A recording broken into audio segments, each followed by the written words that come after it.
Hare Krishna. You will see it when you first believe it. Sometimes some skeptics say that I will believe it when I see it. So they say, argue it to say about, say, I'll believe in God, I'll believe in the soul when I see the soul or God. Now, this argument actually runs contrary to knowledge in any subtle or sophisticated field. When, say, students go to study physics, at that time, it is not that first they see an electron. First they study the subject properly.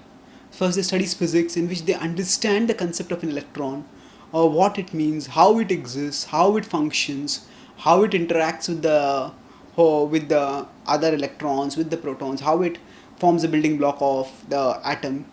And then after a substantial amount of study like this, in due course of time they do experiments. In those experiments also, they don't directly see the electron, they see some results from which they can infer the existence of an electron, and they say that now I have seen it. What they have seen is actually is a result which they infer is caused by the behavior of an electron. So the point is, through it all, they are having a tentative belief in the electron.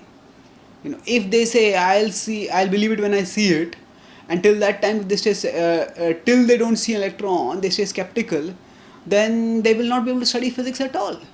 They will, if they are really going to be strict about this principle, then they should not study any physics at all. It's come out of the science classroom, right? Whenever science starts talking about any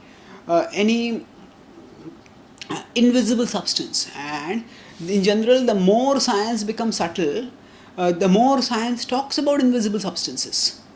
So now, if this principle that it's not that this accepting the conception of an electron tentatively is blind faith.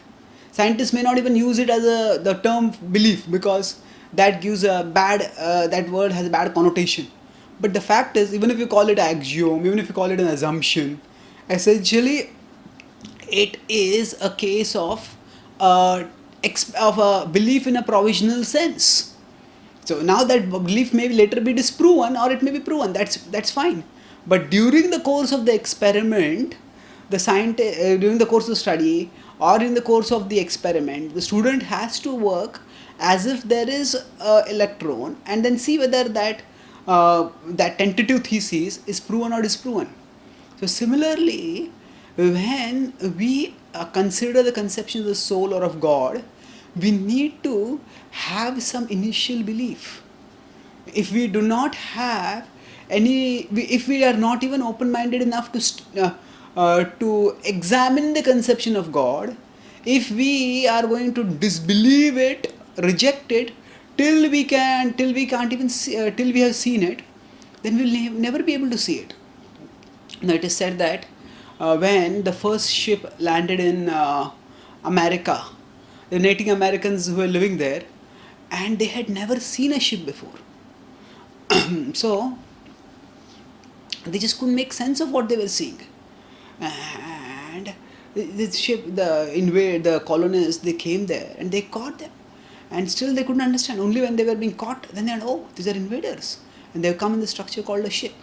So unless there is some education and there is some tentative belief, at least in a provisional sense, by which the education can be taken, without that one cannot gain any knowledge, and one cannot come to a conclusion of whether one's belief is right or wrong. So similarly, with respect to the soul, Krishna states in the Bhagavad Gita in 15.10 that utkramantam stitam vapi bhunjanam va gunanvitam vimudhananu pashyanti jnana chakshushaha. He says that how the soul exists in the body, how the soul moves from one body to another, how all this the vimudha cannot see, the deluded cannot see, because the deluded is caught by material things and is skeptical about spiritual things. But pashyanti jnana chakshushaha, one can see with the eyes of knowledge. Now the eyes of knowledge refers not to putting some new spectacles, but it requires to cultivate. It refers to cultivating a new attitude, an attitude of open-minded inquiry, not close-minded skepticism.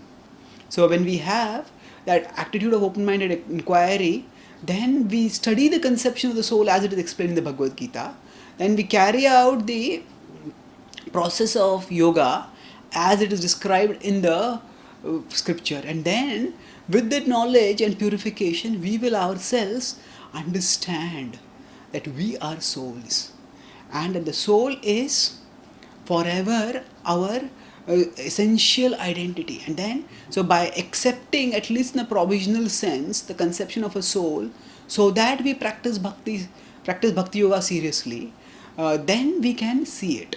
We can see the soul. We can get a tangible transformational realization of our spiritual identity. Thank you. Hare Krishna.